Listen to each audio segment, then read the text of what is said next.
Hello students. Hello बच्चों, welcome back. सभी बच्चों का स्वागत है।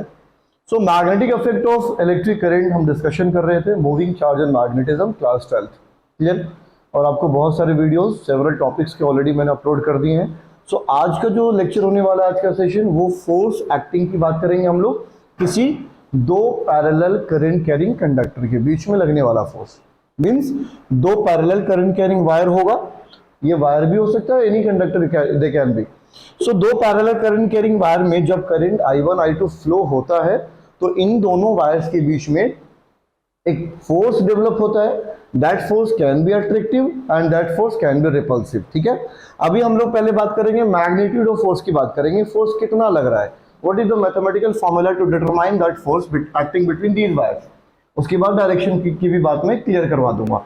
पहले ये देखना है आपको कि फोर्स जो दोनों के बीच में लगता है वो कितना होगा और किस तरफ होगा। ठीक है, सबसे पहले आप यहां देखिए, एक चीज आप समझना होगा आप लोगों को कि जब किसी करंट कैरिंग वायर में इलेक्ट्रिक करंट का फ्लो होता है तो इलेक्ट्रिक करंट के फ्लो होने की वजह से वो वायर कैसा हो जाता है, मैग्नेटाइज्ड हो जाता है। आसपास अपने क्या करेगा, वो मैग्नेटिक फील्ड क्रिएट करना शुरू कर देता है।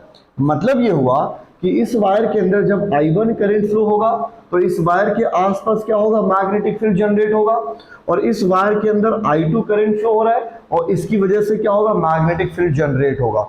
तो मैं इतना कह सकता हूं आपको बच्चों कि इन दोनों वायर में इनके करंट के फ्लो होने की वजह से ये दोनों वायर कैसे हो गए, मैग्नेटाइज्ड हो गए। इन्होंने अपने आसपास का जो फील्ड था वो मैग्नेटिक फील्ड जनरेट कर लिया। तो सिंपल सी बात ये हुई कि इसके मैग्नेटिक फील्ड से इसका इंटरेक्शन हो रहा है। मतलब मैं ये कह सकता हूं कि इसका मैग्नेटिक फील्ड इस पे फोर्स अप्लाई कर रहा होगा। क्लियर है क्या? अच्छा, इस वायर के अंदर करंट I2 फ्लो हो रहा है तो इतना समझ आ गया आपको कि जब इस वायर के अंदर I2 करंट फ्लो होगा तो इसका भी मैग्नेटिक फील्ड होगा और इसकी मैग्नेटिक फील्ड से इस वायर का इंटरेक्शन हो रहा है। तो सिंपल सी बात हो गई कि इस पे भी फोर्स लग रहा होगा इसके मैग्नेटिक फील्ड की वजह से। तो इतना बच्चों आपको एक बात समझ आ गई कि इन दोनों वायर पे रेस्पेक्टिव फोर्स जो लग रहे होंगे। I am not talking about direction, मैं भी डायरेक्शन की बात नहीं कर रहा हूं, डायरेक्शन क्लियर करवा दूंगा। पहले आप ये डिसाइड कीजिए कि कौन किस पे फोर्स लगा रहा है। तो पड़ोसी वाला फील्ड पड़ोसी पे फोर्स लगा रहा है, इसका फील्ड इस पे फोर्स लगा रहा है। Hello,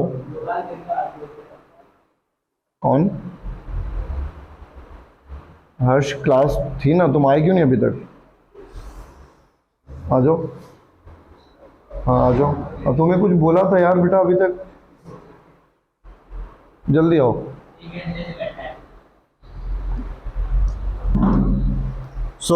okay sorry. देखिए यहाँ पर कि यहाँ जो होगा इसका मैग्नेटिक फील्ड, पहले हम अब देखो, अब यहाँ समझने के लिए either you can determine the force acting on two wire because of one or you can determine the force acting on wire one because of two. आपकी मर्जी है, किसी पे फोर्स निकाल लीजिए। मैं क्या करने जा रहा हूं बच्चों, यहाँ पर force acting on wire two because of wire one, मतलब force acting on wire two because of one, तो F21 निकालने जा रहा हूं। आप ये भी कर सकते हो, force acting on wire one because of two, F12 निकाल सकते हो। क्लियर है क्या? इतना आपको समझ आना चाहिए बच्चों कि F21 पे जो फोर्स लगेगा, आपको मालूम होना चाहिए कि किसी मैग्नेटिक फील्ड में जब कंडक्टर को रखते हैं, किसी कंडक्टर को, तो उस पे लगने वाला जो फोर्स होता है F21 कितना आएगा, बोलो? ILB sin थीटा फॉर्मूला होगा। तो I किसका होगा, जिस कंडक्टर की हम बात कर रहे हैं उसका करंट। तो F2 की बात कर रहे हैं, 2 पे लगने वाला फोर्स की बात कर रहे हैं, तो इसमें क्या हो, I2 होगा। ठीक है, इसका L1 ले लो, मान लो इसका लेंथ L होगा। क्लियर है क्या? ILB। अब यहां देखो ये I2 ये L है, ठीक है। अब ये B किसका होगा, ऑब्वियस सी बात है, जब मैं फोर्स एक्टिंग इस पे निकाल रहा हूं तो इसका मैग्नेटिक फील्ड लूंगा, तो कितना आएगा, बोलो? B1। क्लियर है क्या? और यहां क्या होगा, साइन थीटा। बात मेरी समझ आ रही है? देखिए साइन थीटा क्या होता है, लेंथ ऑफ कंडक्टर और मैग्नेटिक फील्ड के बीच का एंगल। आप देखो यहां पर कि ये जो लेंथ ऑफ कंडक्टर है, गौर से समझिएगा आप लोग। देखिए लेंथ ऑफ कंडक्टर क्या है, ऊपर की तरफ, इसको ले लो आप, ऊपर की तरफ है। और इसका मैग्नेटिक फील्ड क्या होगा, ये तुम्हारा क्या है, ऐसे आप क्रॉस, यहाँ पे इसको क्रॉस करो। ये राइट हैंड थंब रूल आपने पढ़ा होगा कि किसी स्ट्रेट करंट कैरिंग वायर के मैग्नेटिक फील्ड को निकालने के लिए कंडक्टर को आप होल्ड करो इस तरह से, अंगूठा क्या हो करंट के डायरेक्शन में, तो उंगलियां जो होंगी आपके फिंगर वो मैग्नेटिक फील्ड का डायरेक्शन देंगी। तो जैसे ही मैंने इसको होल्ड किया ऐसे, तो यहां पर मैग्नेटिक फील्ड कैसा आएगा, ऐसा आएगा, यहां पे कैसा आएगा, ऐसा आएगा, यहां पे ऐसा आएगा, मतलब यहां पर मैग्नेटिक फील्ड कैसा देख रहे हैं आप लोग, एंटी क्लॉकवाइज। सो इस कंडक्टर के पास मैग्नेटिक फील्ड किधर होगा, मैं ये टेंजेंट में बना दूं तो अंदर की तरफ होगा, लेंथ ऊपर है, मतलब मैग्नेटिक फील्ड क्या, ये सर्कल ऐसा है बेटा, गॉसियन सरफेस ऐसा है, यही मैग्नेटिक फील्ड ऐसा, तो इसका टेंजेंट इस यहां पर अंदर की तरफ है और एल ऊपर है, तो एंगल कितना बन रहा है, 90 डिग्री बन रहा है। तो ये थीटा बाद में 90 कर दूंगा मैं, अभी आप समझ लीजिए। अगर इसी तरह आप F12 निकालते हैं यहां पर, force acting on wire 1 because of 2, तो 1 की बात कर रहे हैं तो 1 का करंट लेंगे, तो क्या आएगा बोलो, I1L, और पड़ोसी का मैग्नेटिक फील्ड क्या आएगा, साइन थीटा। बोलो इतनी बात क्लियर हो रही है, क्लियर है। अब देखो ध्यान समझिएगा, मैं फोर्स एक्टिंग ऑन Y2 की बात कर रहा हूं बिकॉज ऑफ 1, मतलब मैं F21 निकालने जा रहा हूं, क्लियर है क्या। अब F21 में आप देखें बच्चों यहां पर कि यहां पर I2 है, चलो I2 को तो देख लेंगे, B1 है सबसे पहले, मतलब मैग्नेटिक फील्ड की इंटेंसिटी फाइंड करेंगे वायर 1 की वजह से, क्लियर है क्या। सो मैग्नेटिक फील्ड निकालने के लिए अब क्या किया मैंने, इस वायर पे एम्पियर सर्कुलर लॉ लगाऊंगा, और एम्पियर सर्कुलर लॉ लगाने के लिए क्या किया मैंने, एक एम्पीरियन लूप बना लिया, एम्पीरियन लूप सर्कुलर बनेगा, उस लूप से मैंने कंडक्टर को ढक लिया। कितने रेडियस का, भाई इन दोनों वायर के बीच में सेपरेशन डी की थी, तो मैंने डी रेडियस का एम्पीरियन लूप बना लिया है, बात समझ आ रही है। तो क्या करेंगे, applying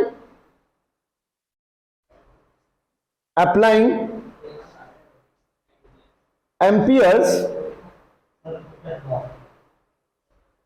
circular law on wire 1 पे लगा रहे हैं हम लोग।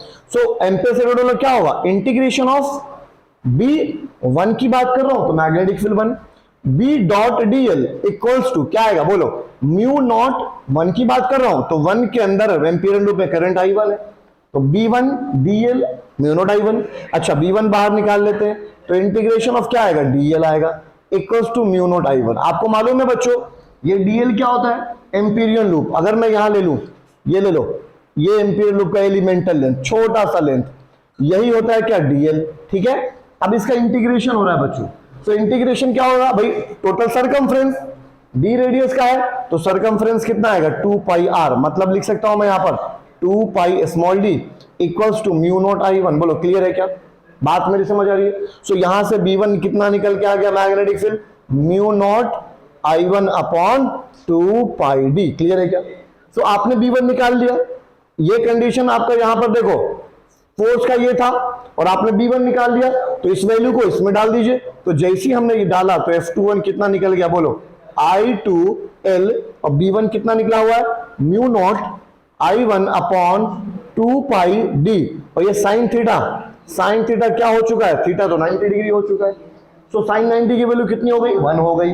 सो यहां से F21 का फॉर्मूला कितना निकला बोलो, mu naught I1 I2L sign 90 हो गया 1 अपॉन 2 पाई d, ये होता है फॉर्मूला फोर्स का दोनों के बीच में लगने वाला। अब मैं force acting per unit length की बात कर रहा हूं, मतलब पर यूनिट, 1 मीटर पे निकालना हो, 2 मीटर पे निकालना हो, 3 मीटर पे, मतलब पर यूनिट की बात कर ले।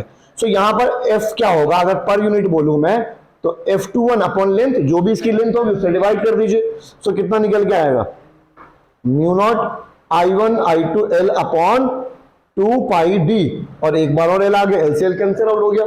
सो यहां पर फोर्स का फॉर्मूला कितना आ गया, final formula mu naught I1 I2 upon 2 pi d, this is the force acting per unit length between the conductor. Clear है क्या, बात मेरी समझ आ रही है।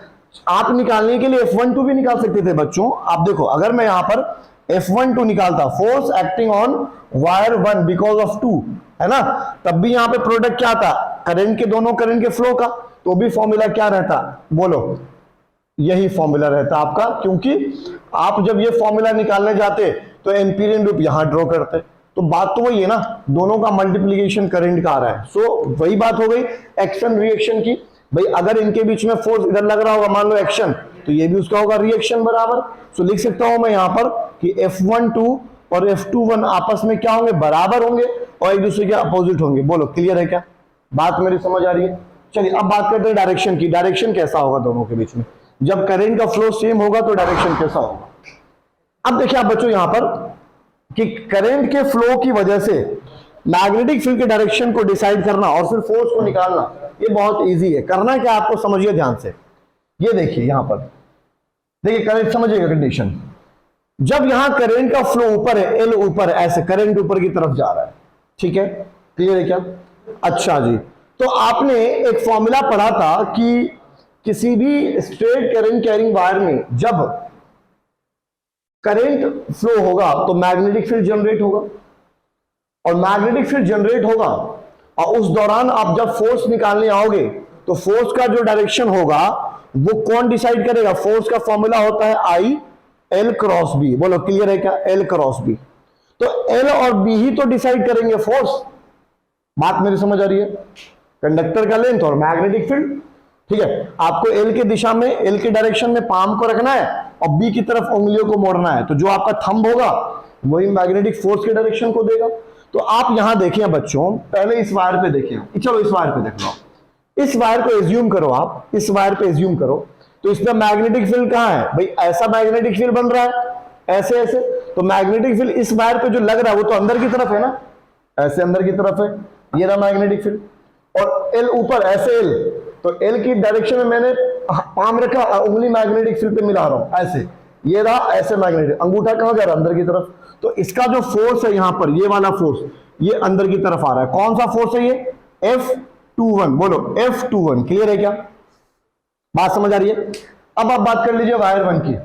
सो वायर 1 पे क्या होगा? जब करंट ऊपर की तरफ है तो मैग्नेटिक फील्ड कैसा होगा? ऐसा होगा, ऐसा है, यूं, इस तरह से, एंटी क्लॉकवाइज। मतलब यहां मैग्नेटिक फील्ड का डायरेक्शन कैसा होगा? ऐसा होगा। इस बार इसका देख लीजिए आप, इस वाले का, यहां पे ऐसा।